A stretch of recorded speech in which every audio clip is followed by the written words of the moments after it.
Good morning and welcome to the first ever Global Good Awards Disruption Delivers webinar. And you're here for the topic on the environmental impact of digital. I'm Caroline MacDonald, CEO of Ogadoon, and your moderator for this session. Now, kicking things off, you would have had that first poll, which hopefully you have all completed. So we're going to move on to our second poll, which is about, have you calculated your carbon impact in digital terms?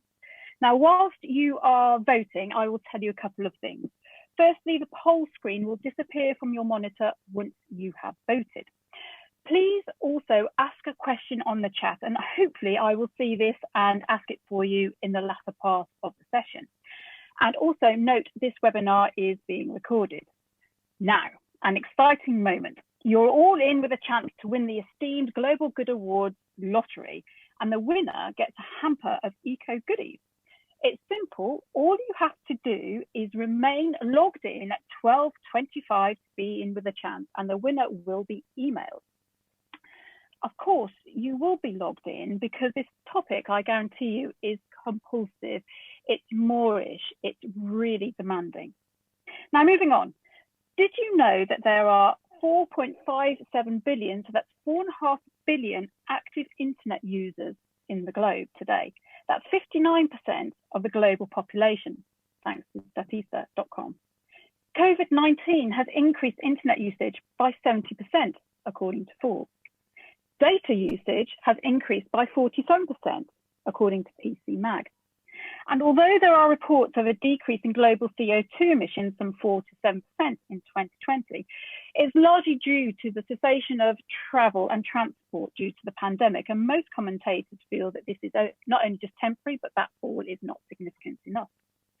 What is the carbon impact of your digital activities? How can we sustain great movements of data, the increase in cybersecurity, the rise of streaming, etc.? Particularly as we and our products and services start to move about again. What is this silent emitter, this hidden carbon factory as we work, play and conduct family life doing to our environment? And what's more, what can we do to act to stop this becoming the next biggest polluter? Well, with me are three remarkable people, all experts in their own right on this subject matter, and all have been challenged to ensure you have some takeaways, some tips, some actions on what you can do to improve the environmental performance of your digital life. We have Dr. James Roby, Global Head of Corporate Sustainability at Capgemini, Ben Clifford, who's Managing Director of Urgio Studios, and Anna Hughes, founder of Flight Free UK.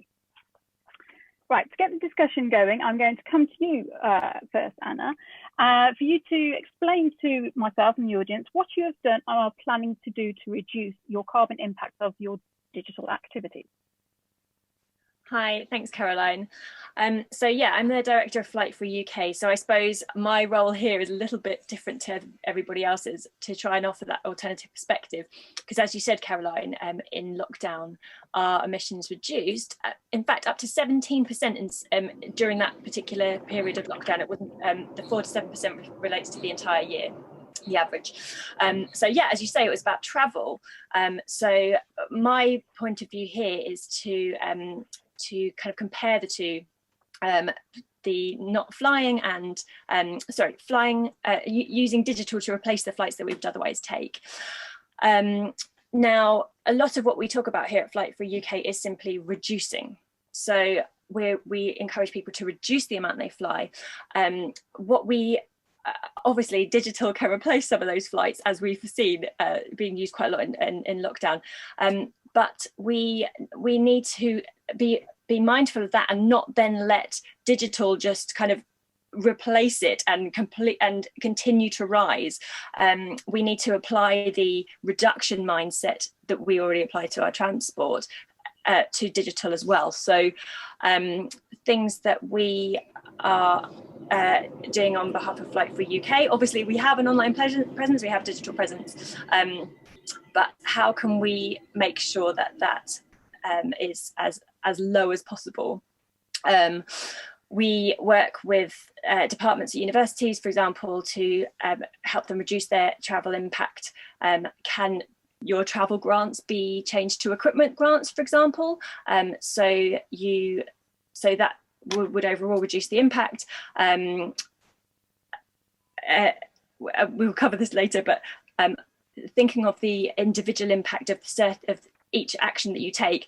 For example, a phone call. So I lost count of the number of times during lockdown when someone has asked for an interview and has sent me a Zoom link, whereas before lockdown they'd be perfectly happy with a phone call. And so I usually say, actually, I'd rather speak by phone.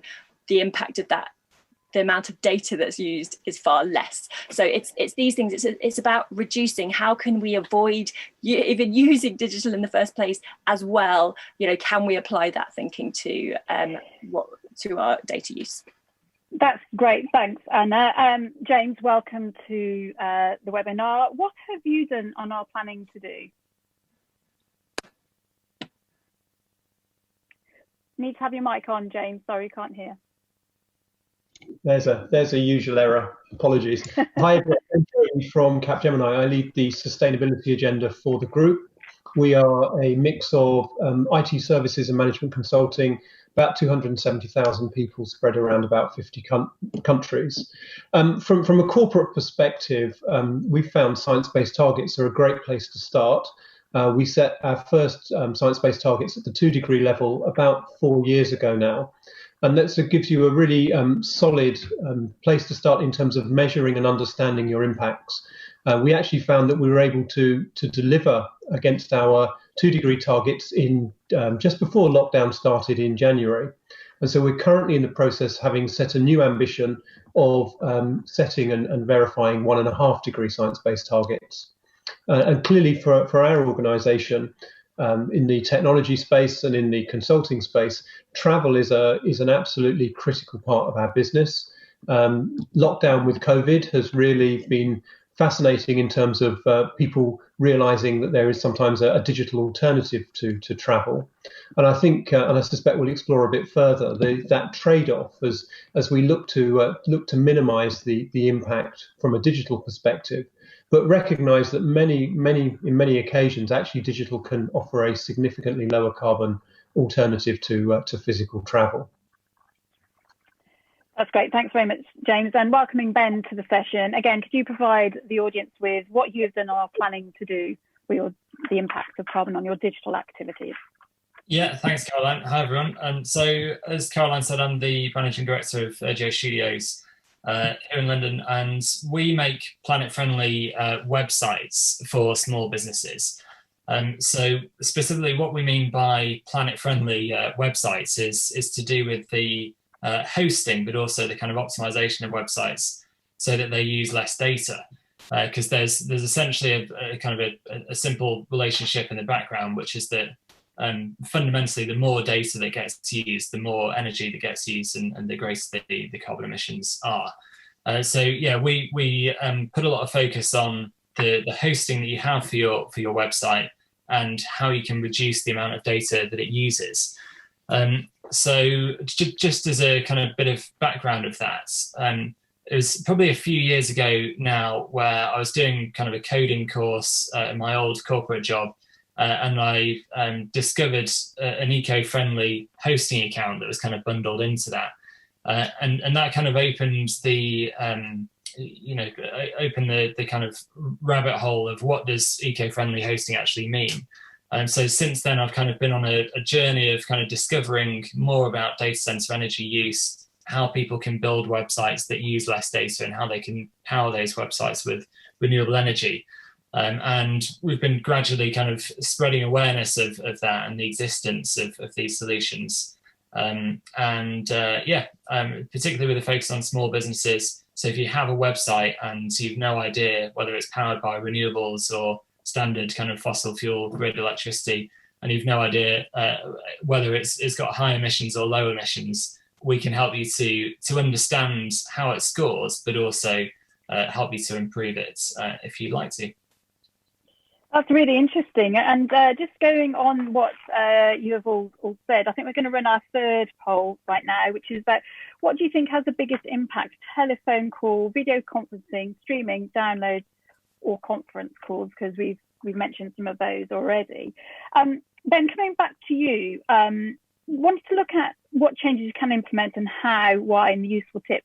This thing about data and the use of data, which is quite hidden from most of us, we can understand pollution coming out the back of an aeroplane, of a car, is very easy to see. But data is very hidden. We don't understand really the impact that the cloud has, or the transference of the data or the server.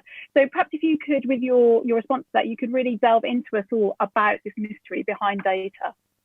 Yeah, sure.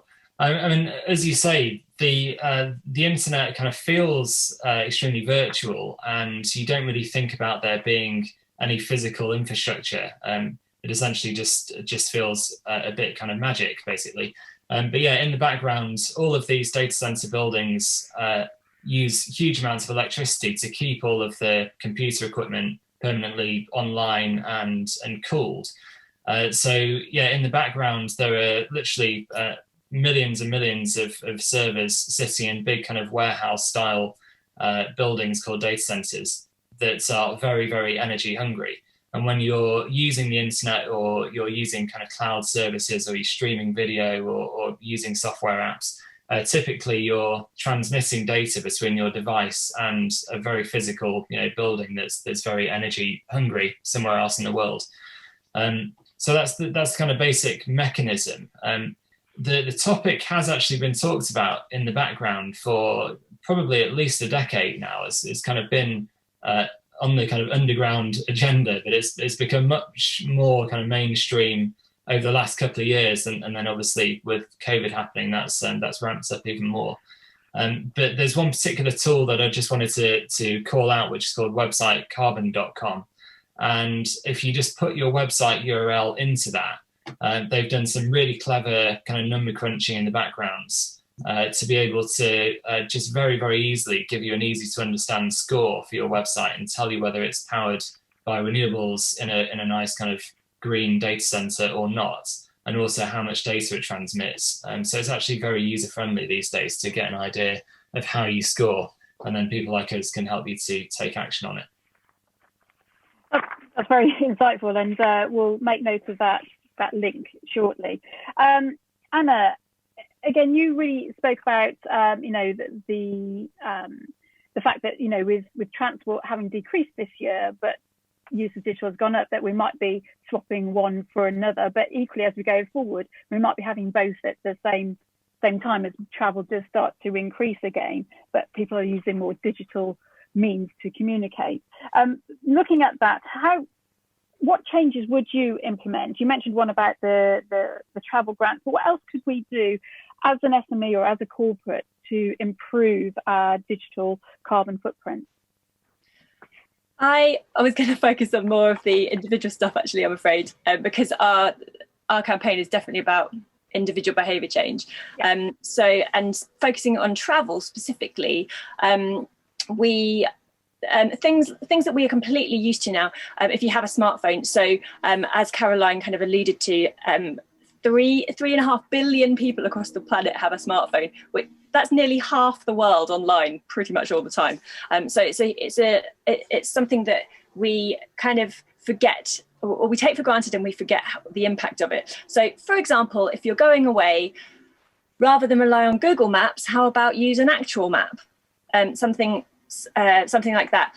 From a traveller's point of view, that's a lot more of an adventurous way to do it as well. In terms of the kind of information mining that you would do when you are traveling either for business or for pleasure, you need to learn about where to go, the places to eat, all that kind of stuff, rather than relying on TripAdvisor or trying to find out all the reviews of a place. How about asking the locals? Using the local knowledge in a place that you're going to, speaking to people. Again, this is part of the beauty of travel, and this is what enriches our experiences. So perhaps we can think about trying to go back to sort of the old-fashioned way of doing things and actually have those physical interactions, which has the double benefit of increasing your enjoyment, knowledge and interactions and travel experience, as well as reducing your digital footprint. Useful tips in there. I'm sure we'll explore that a bit further. Thanks very much, Anna. James, you came in with a corker about saying that you use science-based modelling to have your benchmark. In terms of what change to implement, how easy is it to get the right science? How easy is it to get that in? You know, if you're looking at a corporate level, that the resources are there to perhaps have more of the time to research. If you're looking at an SME or an individual level, it's a little bit more of a challenge. So if you could just explain a little bit more about the change to implement and how and why, and the useful tips using that science-led elements, that would be great. Need your mic on again. Sorry, James. Again, aren't I? Okay, so a couple of thoughts and observations. So I think, you know, whether you're working at the corporate scale or the SME scale, I think that measurement part is critical. You know, obviously for corporates, it's more challenging because of the quantity of data. But even for SMEs, you know, starting with a fairly straightforward carbon calculation around, you know, the amount of energy you're using as a business or the amount of travel that you're undertaking. And there's quite a lot of quite good carbon calculators that you can look at on the web. And then I think it's a case of working out where are your most material, where are your biggest impacts. I was talking to somebody recently from an SME perspective, and they were working with some clients on this. And yes, it's very easy to transition your business to a renewable tariff electricity. So that's a great starting place from an SME perspective. But actually, if you take 2 or 3 flights a year as part of your business, then that probably overshadows the carbon impact of the electricity you're using. So just using some of those calculators to try and do a sort of straightforward, simple calculation in terms of the carbon footprint is a great place to start. And then certainly, science-based targets work very well for big corporates. They do certainly set really challenging requirements in terms of the carbon reductions you need to commit to from over the next 10 years or so. And so we're using that very much as sort of the gold standard of challenging ourselves to reduce. And then alongside that, we're bringing in a commitment to neutrality.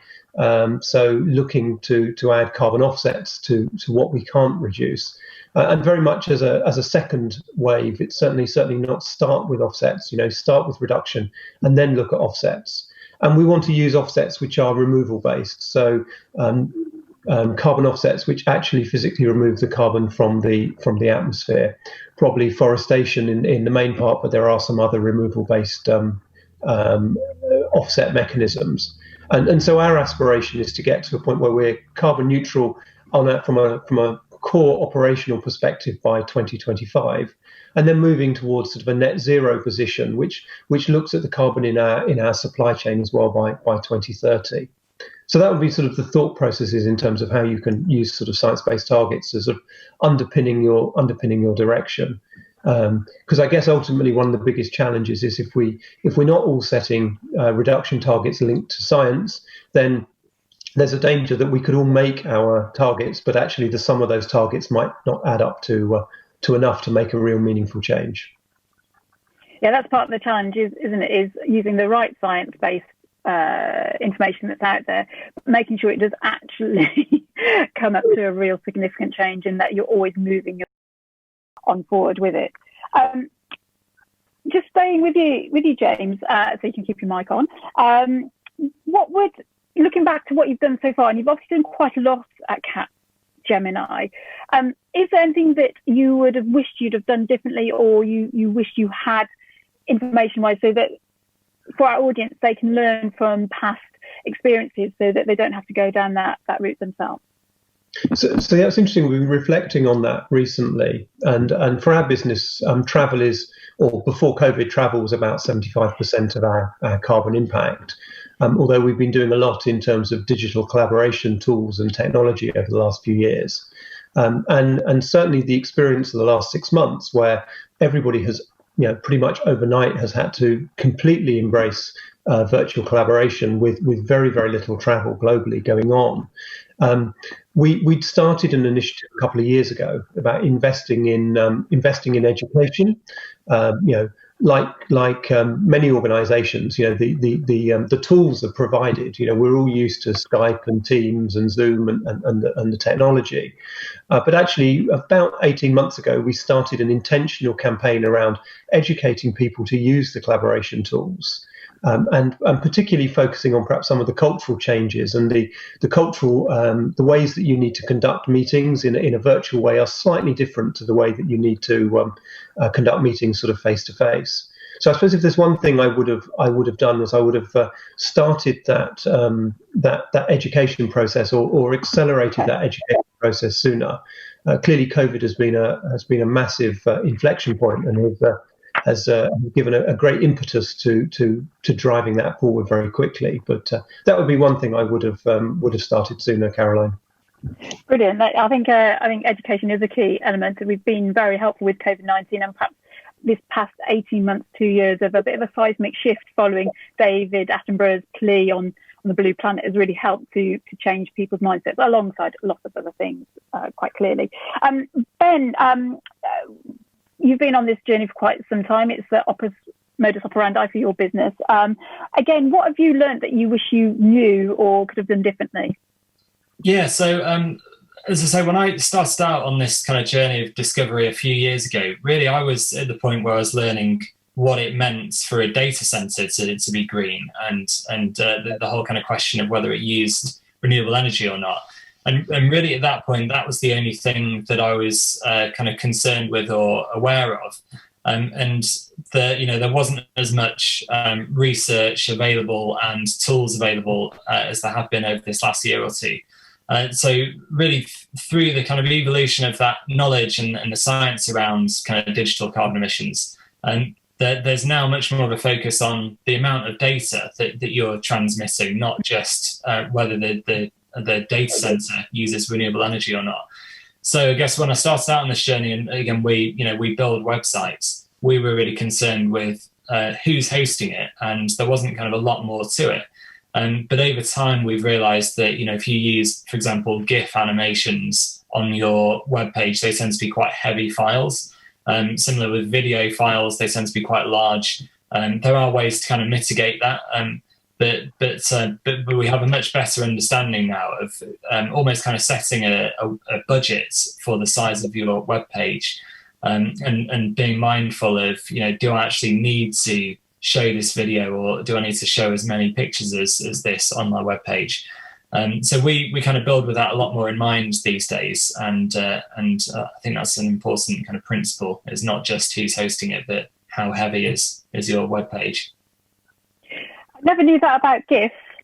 I knew that about video files, but GIFs, that's a new one on me. That's very interesting. And I think that we've always been aware of web pages and site speed, how quick they are to because you want the user experience, but not necessarily the environmental impact that is. So that's a good insight. Anna, likewise, where you are now, what things would you have done differently if you had the time getting to where you are at this point now?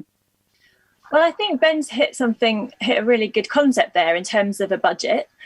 So we all have a carbon budget. We may not know what that is, but we all have a carbon footprint. And what might help us in terms of reducing our carbon footprints to sustainable levels is having an idea of a budget.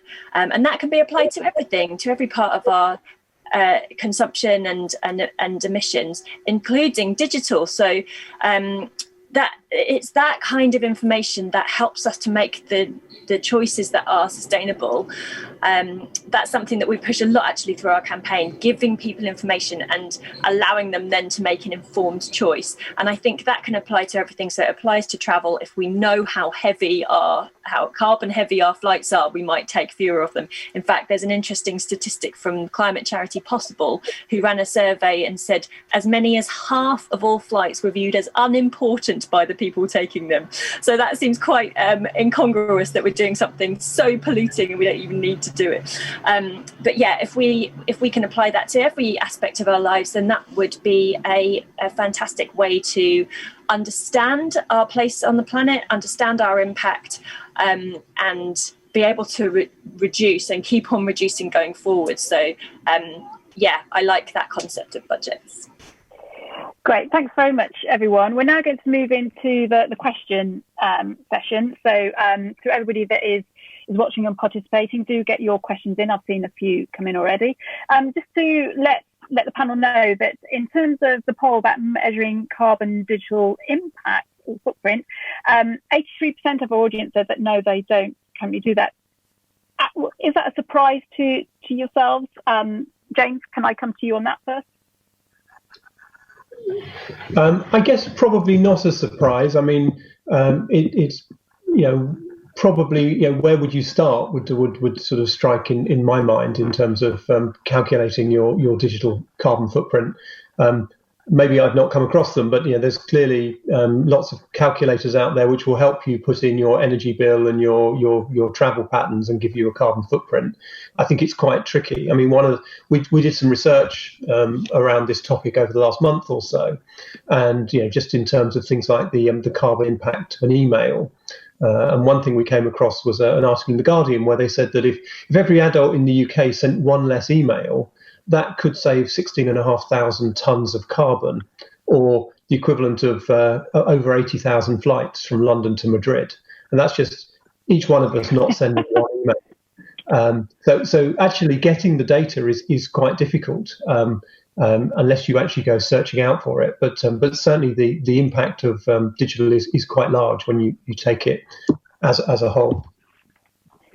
Yeah, absolutely. Any comment from Ben on this one? Certainly not a surprise. No, I mean it's very, very common for people to not have it on the agenda, let alone kind of start to calculate it. So it's a big kind of part of what we've been doing over the last few years to help kind of spread that awareness. As James says, it is difficult to calculate that, and there are ways to at least make a start on it, but it's still very much an evolving science, and there are also kind of differences in computer hardware efficiencies and ways that the kind of escalating use of digital is getting offset by those efficiency improvements. But yeah, as I say, it's not surprising, but it's something that is really good to see on the agenda these days, and people are paying much more attention to it. Right, so we're going to go to a question from one of our participants. We have just looked up our websites and they are terribly dirty. We would love some advice for where to begin with sorting this when we have no budget. So Ben, I think that one's for you to take. Yeah. I mean, so essentially, as I say, there's two steps to it, and one is so there's kind of two scores in that calculator. So one is it running on sustainable energy or kind of bog standard grid energy, and the other is essentially how kind of large is the web page. So switching hosting to a green supplier is actually very easy, and there are various ones on the market. We're one of them, but there are others. And generally, most hosting providers will do all of that legwork for you. So if you've got a bad score on that, and you just choose a hosting supplier, they can switch it over, and it's all pretty seamless and easy. To reduce the kind of relative score, which takes into account the page weights, it's a little bit more hands-on, and sometimes you may need a developer or a web designer to help you with it. But there are still some kind of DIY routes that you can go down with plugins, in particular for WordPress, that don't necessarily require anyone to spend loads of expensive time working on it. So obviously, yeah, I can kind of dig into that in more detail, and it's something that we offer. But yeah, certainly moving it to a green hosting supplier doesn't have to be expensive at all. That's great. A couple of questions on the same thing, which is an example of a good carbon calculator. Anna, which one would you recommend? So for everything, general lifestyle, the WWF do a good one. I don't know, Ben, if you know one that's more specifically aimed at the digital activities. As I say, it's something that's very much kind of been bumped up the agenda for various kind of carbon footprinting organisations, and even the largest ones on the scene are still kind of grappling with how best to try and calculate it. So I think it's something that we're going to see fleshed out a lot more over the next kind of 6 months.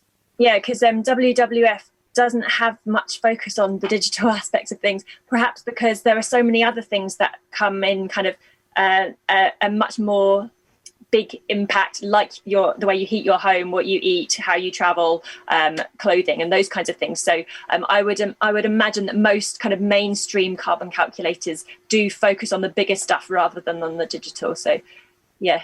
James, you must have come across quite a few carbon calculators in your time.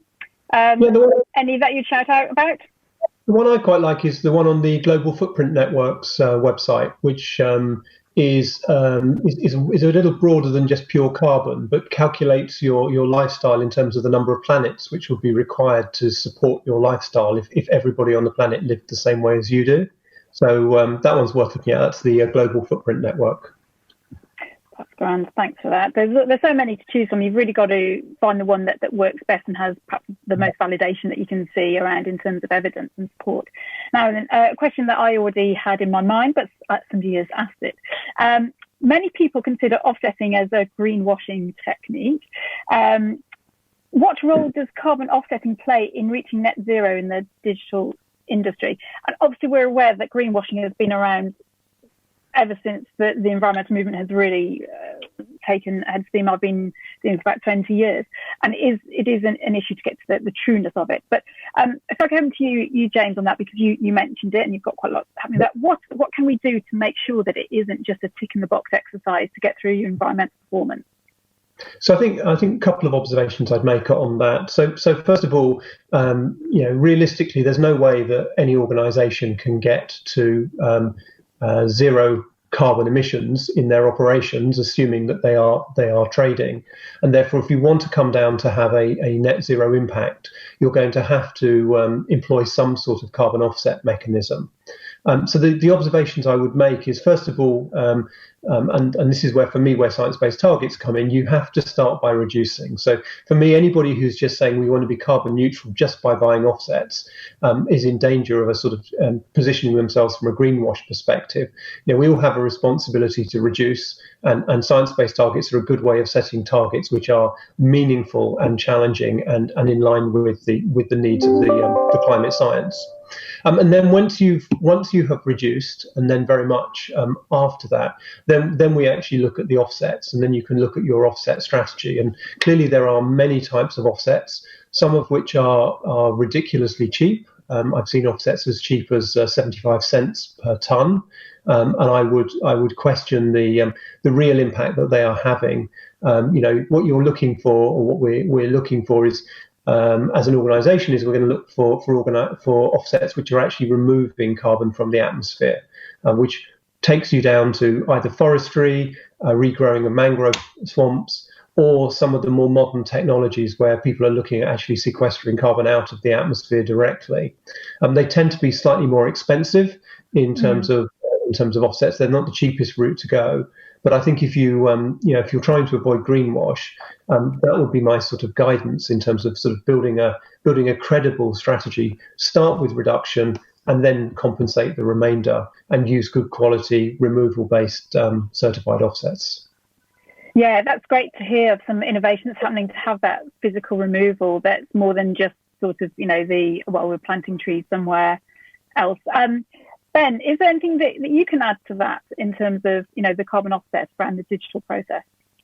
Yeah, a couple of points. So partly to kind of echo that point about reduction, as I say, over these last few years, and as I've kind of learned more about the role that websites play, it's not just about moving the website into a data center building that uses renewable energy, and how you define that is obviously part of the answer to that question. But it's also about reducing the amount of data that gets used. So I definitely agree with that point, that it's really important to focus on reduction. And just sort of touching on my earlier answer as well, is it can be really easy to reduce that just by purely getting rid of a video that you used to use on your homepage, or just using a few less images on the page. When it comes down to the source of energy for a data center, geography kind of comes into play there as well. So it's quite popular for data centers to be built in the kind of Scandinavian region because there are geothermal kind of sources of renewables, and it's kind of cooler there as well, the cooler climate, so you don't need to do as much kind of artificial cooling. So where possible, some data center owners are trying to hook themselves up directly to renewable energy sources. Elsewhere in the world, you might not be able to have that same luxury, and you have to get electricity through the grid, and then ultimately you need to be on a renewable energy tariff rather than actually getting it directly from that generator. So there are complexities, but I think the good news is that a lot of these data center owners are actually working very hard. Particularly Google has been the kind of front runner in trying to make their entire network as green as possible. Yeah, it's an interesting point about data centers because all roads tend to lead to energy-hungry data centers for a lot of the digital activity. And certainly when you're a smaller player, there's lots of vagueness and obscuring of where it is. I've heard about some interesting developments about how we can use other elements to improve data centers, such as using swimming pools to help data centers more efficient. How can we find out which data centers have got that environmental responsibility and are looking to change so that we know that we're using the right supply chain? Yeah, so if I just dive in on that, there's kind of a couple of angles to it. So one is Greenpeace have been doing a really great kind of piece of work for about 10 years now called the Click Clean campaign. And they look at all of the kind of large digital services providers, so Google, Amazon, Netflix, Spotify, lots of those other ones, and do some really deep analysis on how they score across a range of different kind of criteria in that kind of environmental space. So that's a really good way to start for those kind of really large companies. And you can start to make choices around, which of those you would kind of gravitate towards when you're choosing between, similar services. And then, at the kind of smaller end, as I've said, there's kind of tools like websitecarbon.com that can help you to just do a really easy test on a website URL and find out whether it's green or not. And that data comes from a directory called the Green Web Foundation, which is doing some really great ways to kind of create a directory of everything that's green or not. So yeah, a couple of different ends of the spectrum. Can I add to? Yeah, can I add to what Ben was saying? I mean, we don't run data centers to the scale of the big web hosters, but we do run data centers in our business. And we built a data center in Swindon probably about 8 or 9 years ago now, which we believe is one of the most sustainable data centers on the planet. And it was fascinating, the process we went through. I mean, even down to the location. And Ben was talking about, where you site your data center. We ended up in Swindon because if you go further west or further north, actually it gets cooler, but it also gets wetter, more humid. So where you then start making a saving in air conditioning, you then have to start dehumidifying the air that you're pushing through your data center. But we ended up with Swindon was a bit of a sweet spot. And we managed to build a data center that in all normal operational circumstances doesn't need air conditioning or doesn't need traditional air conditioning. The servers and the computers are fully cooled just by fresh air from outside. And we also looked at the whole center is built around in a modular way using a bit like very sort of top-end porter cabins, which at the end of their life can be taken to bits and reused as porter cabins, which is very different from a traditional data center where typically tons and tons of concrete is poured as part of it.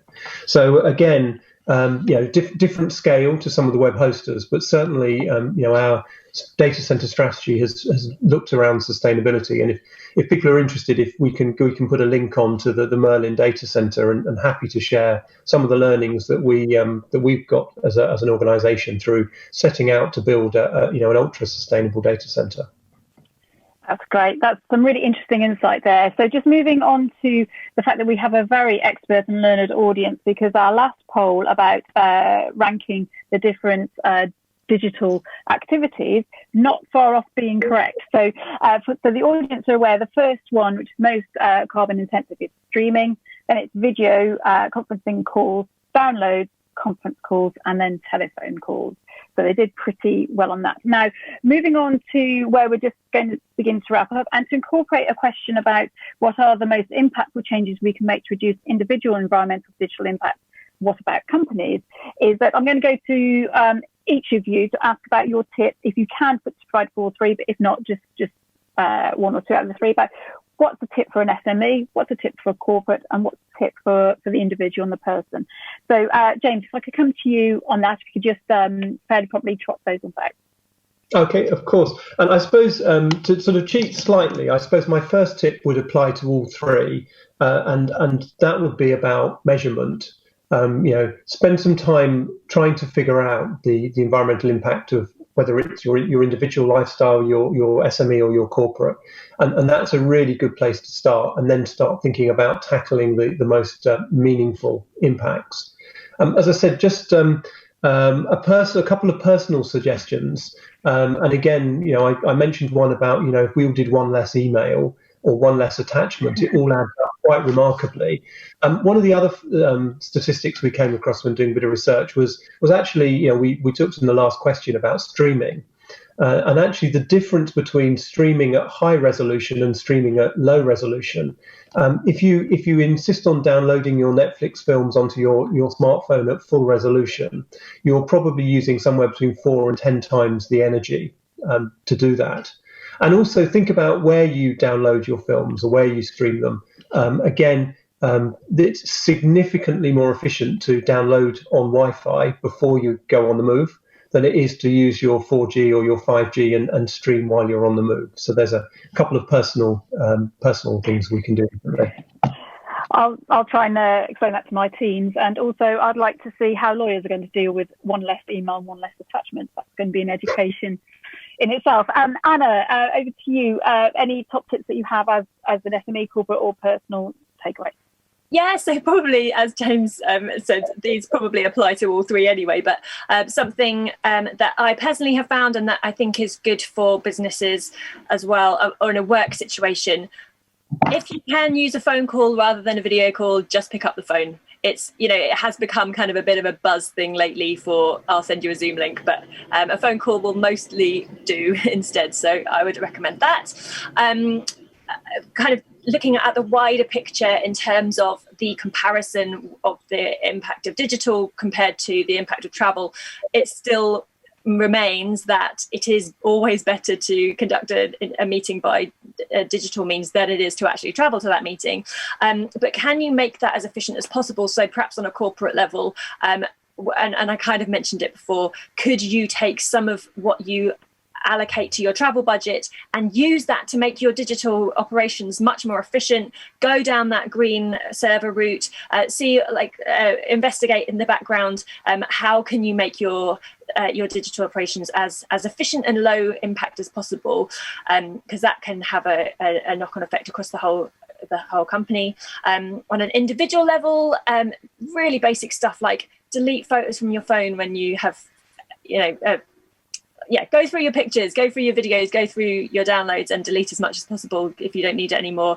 Similarly for emails, on the top of my to-do list almost every week is delete 100 emails or whatever. Just go through that and make sure you're not just hanging on to stuff that doesn't need to be there. But I would also say there is only so much that we as individuals can do. And I'm a massive advocate of individual action. Most of my career has been in behaviour change and individual action. But there are also many things over which we don't have any influence because they are at corporate level or business level or governmental level. So campaign. Ben mentioned the Click Clean campaign. There are campaigns out there that try and encourage the industry to reduce their footprint as well. So that's something that we can all do. That's great. Thanks, Anna.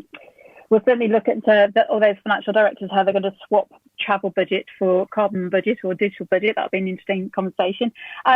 Just before I come to you, Ben, we're going to go on for an extra 5 minutes, everybody, but James will be leaving us at 12:30. Ben, your top tips, please. Yeah, so for the small business end of the scale, just really reiterating that website carbon.com tool, just to give you that result and that immediate score. And then, if you find that you don't have a good score, then again, have a think about whether you could switch to a green hosting provider, whether there's any images and videos that you can take away from your website. And obviously, we'd love to have a conversation about that bit. At the kind of large corporates end of the scale, it's not as easy as just saying I'll switch the hosting provider, because there's a much larger infrastructure involved. And obviously, James talks about building their own data center. So that's very common for large corporates. I think the best thing is really to kind of start a conversation about the cloud infrastructure that's being used. And typically, Amazon's AWS service is used a lot. It's very popular, but AWS have historically been the least transparent and haven't been good on kind of environmental kind of work. So it's because AWS tends to be very heavily embedded. It's quite difficult to just drop that and move elsewhere. But you could at least start to try and start that conversation with, maybe if you have an account manager at Amazon, just to put that extra bit of pressure on them to kind of accelerate their sustainability journey. They are showing encouraging signs on the plus side. But if you are at the stage where you're thinking about, should we choose Amazon or a different supplier, as I say, Google Cloud Platform, GCP, has been many years ahead of Amazon on their progress. So ideally, you would just choose them instead of AWS. And then at the individual level, again, just to quickly touch on that and echo James again, a really good tip is to try to download stuff instead of streaming it, particularly for music. So you don't necessarily have to stream everything through Spotify, for example. You could, play a CD or play a record. But also, if you want to download that music from Apple Music or the other kind of music stores, online stores, then if you download it and play it from your computer, then you're not streaming it, and you're reducing the impact there. So yeah, a few tips. That's great. Thanks very much. Just on your point about cloud service providers, I can recommend a platform called Yellow Dog Index, which shows you all the cloud providers and not only gives you their capacity and the price, but also the environmental performance of that particular provider. That's great. Thank you very much to James, to Ben, and to Anna. As you all participants you're in for a chance with the lottery. Whilst that winner is being picked out, there is a final poll which is coming up right at the end, and that is about your votes. We need your input, your opinion onto the subjects for the upcoming webinars, because this is going to be a series of webinars, and we want to ensure that we have the ones that are of most interest to you. We hope you've enjoyed this. It will be made available later on the webpage on the Global Good Awards site. Whilst you're taking your lunch break, you can also have time to go and play a game. It's the Eco Action Higher Lower game to test your waste and recycling knowledge, and you'll find it within the related content and topic rooms. Be warned, this tournament ends at 5 p.m. Please do come back just for 1:30 using the same login for the next session. This next session is a stonker of a session. It is Social Justice is Everyone's Business, where our speakers will be helping you to recognise unconscious bias and discussing things like language and culture and delivering all those important implementable actions for your businesses, which actually is really important. Talking about digital, there's a real need to make sure that you come across in the right way in your digital channels in that way. So that's a very interesting one for it. So my final thanks to my fellow speakers, and we wish you well and hope that you enjoy the next session. Thanks very much all.